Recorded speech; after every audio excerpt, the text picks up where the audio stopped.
Et on se retrouve donc pour cette revue de presse de l'économie.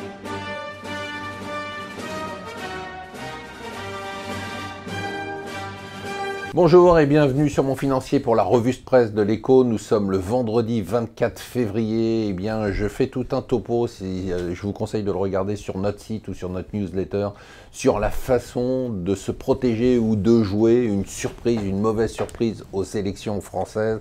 Je vous explique comment les pros font. Je vous explique comment, pour des particuliers, on peut se couvrir sur ce risque. Si vous avez des angoisses et que vous avez du mal à dormir la nuit, eh bien vous avez toutes les explications. Donc je vous conseille de les regarder. Il se passe pas mal de choses, hein. Bon, vous avez vu le ralliement de Jadot, donc l'écologiste, à Hamon, puis l'appel de Jadot en direct hier à la télé à Mélenchon. Bien évidemment, pour l'instant, l'impact le plus important, c'est le rapprochement entre Bayrou et Macron, et tout ça a fait baisser d'ailleurs les taux d'intérêt, la tension sur la France, ça a baissé quand même quasiment de 10 points de base, ce qui est énorme, hein. Et Macron dévoile ce matin dans les Échos son projet économique. C'est un projet comme Macron, c'est-à-dire c'est un projet centriste qui veut faire plaisir à tout le monde, mais qui malheureusement n'aura pas l'impact nécessaire ou pas. On verra, je n'ai plus d'avis, j'ai décidé de faire partie d'un mouvement que j'ai découvert hier en regardant le JT de France 2, c'est les prafistes, c'est-à-dire plus rien à foutre, plus rien à faire. C'est tous les gens qui ont été tellement déçus par la politique et qui s'angoissent encore, qui ont décidé de ne plus s'angoisser et de ne plus rien en avoir à faire.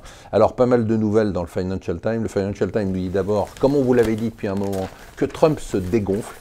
Ça y est, son Steve Mnuchin, donc son responsable, son ministre, on pourrait dire de l'économie, des finances, pardon, a décidé, lui, de ne pas pousser pour un décret qui dirait que la Chine manipule sa monnaie. C'était quand même une des promesses de Trump de dire on va s'attaquer tout de suite à la Chine. Non, non, finalement, il va suivre la voie normale qui est suivie par tous les présidents américains. S'il y a un rapport du Trésor américain qui dit si oui ou non la Chine manipule sa monnaie, généralement on finit par dire que non.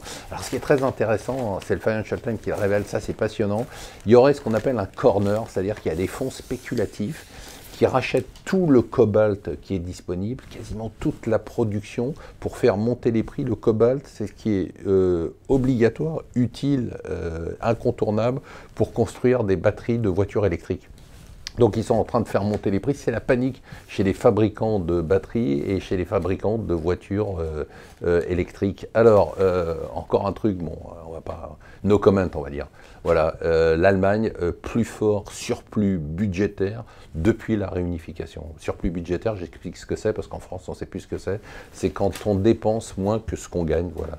Surplus budgétaire plus élevé depuis 1991. Alors Goss, vous savez, c'est le patron tout puissant, c'est un empereur, c'est plus un patron, hein, c'est Renault, c'est Nissan, c'est Mitsubishi. Il a quand même décidé de lâcher la direction de Nissan, juste de Nissan, à un japonais. Il était temps, on parle beaucoup d'automobile en ce moment, Cocorico, Peugeot, en première page de tous les journaux. Bon, on voit que ça s'est rétabli, j'espère que ça a duré, parce qu'on est en train tellement de se mouiller en expliquant que cette boîte-là a fait un comeback absolument incroyable, que c'est assez étonnant. Et le Wall Street Journal nous livre une révélation très importante sur la modification totale de tout le team du gouvernement chinois, le team économique, puisque, bon, a priori, pour le dirigeant chinois, eh bien, l'économie chinoise, ça ne marche pas comme il le voudrait. Donc ça va être à suivre de très près dans les semaines qui viennent. Surtout, n'oubliez pas, ce soir, on va avoir un C'est votre argent exceptionnel à 19 h sur BFM. Je vous conseille vraiment de le voir. Il va se dire des choses passionnantes. Voilà, je vous souhaite une bonne journée.